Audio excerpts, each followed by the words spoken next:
బండి సంజయ్ను రాజకీయంగా ఎదుర్కోలేకే కొందరు ఆయన కుమారుడు భగీరథ్ వ్యవహారంపై రాద్ధాంతం చేస్తూ తప్పుడు ప్రచారం చేస్తున్నారని ఆదిలాబాద్ ఎమ్మెల్యే పాయల్ శంకర్ మండిపడ్డారు. ప్రభుత్వం సిట్ దర్యాప్తును ముమ్మరం చేసి వాస్తవాలను వెలికితీయాలని డిమాండ్ చేశారు.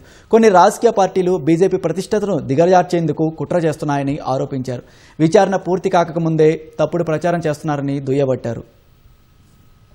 బండి భగీరథ సంబంధించినటువంటి ఆ విషయాన్ని కొన్ని రాజకీయ పార్టీలు తమ రాజకీయ స్వార్థం కొరకు ఈరోజు కార్యకర్త స్థాయి నుండి కేంద్ర మంత్రి వరకు ఎదిగినటువంటి బండి సంజయ్ కుమార్ ను వ్యక్తిగతంగా టార్గెట్ చేసుకుని ఆయన ఎదుగుదలని చూసి ఓర్వలేనటువంటి కొందరు ఈరోజు మాట్లాడుతున్నటువంటి సోషల్ మీడియా మాటలు బాధితురాలకి న్యాయం చేయాలని కాదు, వాళ్ళ ఆలోచన అంతా కూడా భారతీయ జనతా పార్టీని ఈ విషయంలో ఏదైనా ఇబ్బంది పెట్టాలని కొంతమంది ప్రయత్నం చేస్తా ఉన్నారు. విచారణ పూర్తి కాకముందే, వాస్తవాలు బయటకు రాకముందే ఒక కుటుంబం మీద, ఈ రాష్ట్రంలో ఎదిగినటువంటి ఒక బీసీ నాయకుని మీద కక్షగట్టి కొందరు మాట్లాడుతున్నటువంటి తీరు, కొందరు సోషల్ మీడియాని ఉపయోగిస్తున్నటువంటి తీరు కొంత బాధగా అనిపిస్తూ ఉన్నది.